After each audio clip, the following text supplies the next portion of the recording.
wabarakatuh. Kami dari kelompok 3 akan melakukan wawancara kepada masyarakat terkait pelayanan di bidang administrasi kependudukan dan pencatatan sipil. Adapun yang kelompok kami pertama ada saya Indonesia Amelia, Saya Nur Alia Pratini. Saya Risma Yuliana. saya Nurul Madina, saya Rizko.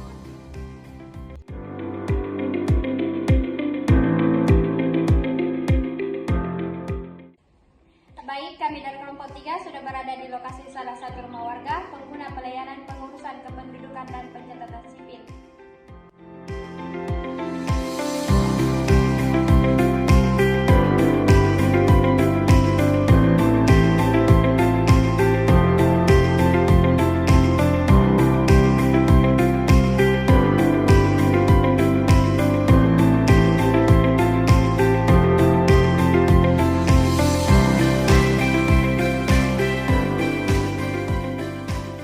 Assalamualaikum warahmatullahi wabarakatuh. Kami mahasiswi dari kampus Universitas Muslim Maros. Tujuan kami ingin melakukan wawancara terkait tugas pendidikan anti korupsi di bidang administrasi kependudukan dan pencatatan sipil.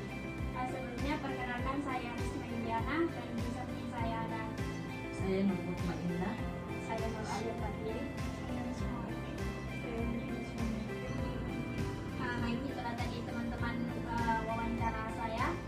Sebelumnya baik bisa kakak perkenalkan nama dulu. Baik, perkenalkan saya Puan Maharani, dipanggil Rani biasa. Karena kita sudah bersama dengan narasumber, kita bisa mulai wawancara. Pertama itu, apakah kakak pernah mengurus dokumen administrasi kependudukan di MPP Kabupaten Maros? Dan layanan apa yang paling sering kakak urus di MPP Maros? Biasanya sih pernah mengurus KTP, akta sama kartu keluarga, karena kebetulan yang pernah terjadi di kasusku itu nama ijazahku dan nama kartu keluarga dan akta itu beda. Jadi mengurus pengurusan militan. Jadi ya pernah. Baik, bagaimana pengalaman kakak selama mengurus dokumen kependudukan di sana? Apakah itu proses pelayanan menurut kakak sudah berjalan cepat dan transparan? Kalau transparan, iya lumayan transparan sih, cuman kalau dibilang cepat, enggak dibilang cepat sekali, lebih dibilang lambat juga enggak, kayak sedangnya begitu, karena hampir 2 hari kan mengurus sih, karena kan memang wajar karena 2 kepengurusan akta sama kartu keluarga. Jadi pertama itu hari pertama datang telat kak, karena aku pikir bakal cepat sekali ternyata enggak, dia mengantri dari pagi, kayak ada antrian yang panjang, jadi ada prosedur yang harus diikuti. Nah itu karena kan saya di sini masih kayak remaja ya, masih awam, jadi kayak nggak harus berdiri. Jadi di hari kedua itu saya datang lebih pagi, mungkin jam 6. Nah selesai itu dia di jam 10 karena itu lagi antrian sama ada beberapa kayak permasalahan kayak jaringan. Baik, jadi kendalanya kakak kayak Betul, ini sering. Baik, dari pertanyaan saya Kak, menurut Kakak apakah semua biaya pelayanan administrasi kependudukan sudah jelas dan sesuai dengan aturan pemerintah? Kalau menurutku sih jelas sih, karena jelaskan kak pas mengurus di situ berapa biaya yang dikeluarkan. Kalau masalah pungutan lain nggak ada. Dan apakah Kakak pernah diminta memberikan uang tambahan, misalnya uang tanda terima kasih, percepatan layanan atau alasan lain selama proses pengurusan dokumen? Nggak ada sih alhamdulillah, tapi nggak tahu nih kalau di luar sana, karena ada yang juga mungkin karena saya mengurus sendiri tadi kayak langsung nggak memang di tempatnya, jadi kayak nggak ada hal begitu. Tapi ada memang beberapa pendengar kalau mau kayak nggak pergi jadi tempatnya atau langsung dibongkar, ya itu mungkin ada. Baik, pertanyaan untuk kakak, apa dampaknya menurut kakak? Apakah pungli ini bisa mempengaruhi kepercayaan masyarakat terhadap instansi pelayanan publik? Kalau di kepercayaan ngesem nih, jelas nih, karena kan kayak itu pungli sangat ilegal kita. Kalau kita sebagai masyarakat pasti kayak merasa ih jami deh pergi mengurus karena apa-apa bayar, padahal sebenarnya aslinya kalau kita langsung datang itu tidak ada pungutan tambahan apa-apa. Cuman yang kasih tidak percaya masyarakat itu adalah kayak perantara itu yang biasanya kasih mahal, karena perantaranya itu yang mengambil pungli, padahal aslinya tidak ada. Jadi sebenarnya untuk pemerintah sosialisasi untuk tidak menggunakan perantara. Jadi pertanyaan saya juga, bagaimana menurut Kakak peran petugas pelayanan dalam menegakkan nilai-nilai kejujuran dan integritas? Kalau perannya sih lumayan bagus sih, cuman kadang mungkin pelayanan atau nggak bisa kita, kalau saya pribadi kuanggap normal sih, karena biasanya memang cuman untuk beberapa ibu-ibu apalagi yang repot-repot begitu toh, mungkin kayak bilang ijudus no pelayanannya, padahal dari tahu kalau sebenarnya dia mereka tuh capek toh.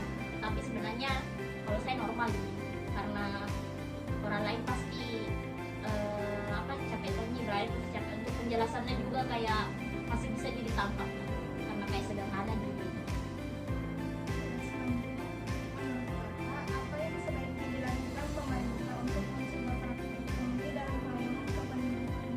Ya, yang seperti tadi aku bilang, bagusnya itu pemerintah ngasosialisasiin kalau bisa aja mengurus apa-apa tanpa perantara, gampang aja mengurusnya tanpa perantara, karena yang sebenarnya kasih hilang kepercayaan itu di antara perantaranya itu. Nah, perantaranya itu yang masih mahal-mahal apa-apa ya, padahal sebenarnya gratis di itu pun kalau misalkan tambahan-tambahan nggak semahal itu. Selanjutnya, apakah Kakak mengetahui adanya layanan pengaduan atau kanal pelaporan jika terjadi pungli di NPP? Kemarin waktu buka NPP ya ada memang yang bisa diurus. Jadi kalau misalkan terdapat lihat sesuatu kayak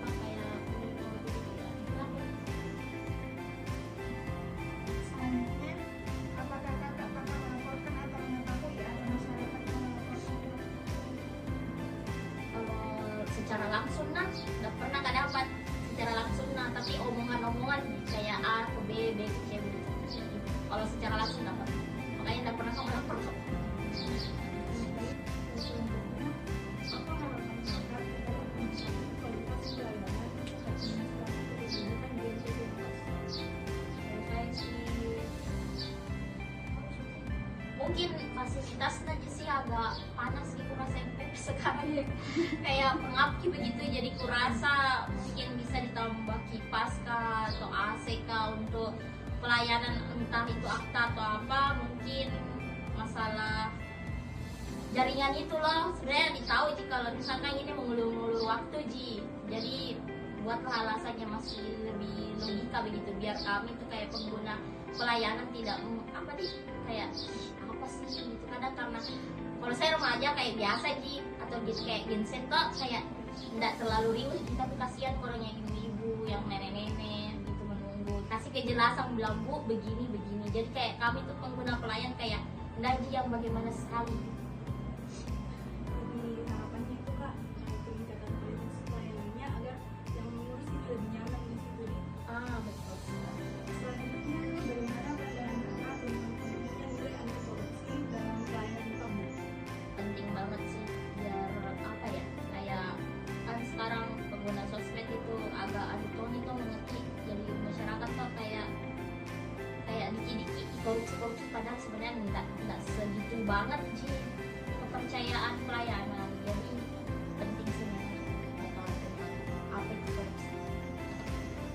Selanjutnya, menurut Kakak, apakah tidak ada perubahan pelayanan yang lebih baik di NPP setelah adanya pengawasan terhadap pungli? Ada sih lumayan sih, karena kemarin kan ada desas-desus kayak bayar segitu tapi kemarin pas mengurus kan ternyata nggak segitu desas-desus kayak hoax gitu. Terakhir, apa pesan atau saran Kakak kepada pemerintah dan masyarakat agar pelayanan administrasi kependudukan bersih dari kepentingan? Itu lagi-lagi yang pertama untuk masyarakat, jangan termakan hoax. Tapi kami sendiri datang sendiri supaya tahu kalau ini fakta, nggak hoax sih. Apalagi gampang termakan desas-desus gitu. Terus untuk pemerintah ya fasilitas sama ya fasilitas. Baik, saya rasa cukup untuk wawancara. Jadi singkatnya itu intinya itu pertama itu jaringan.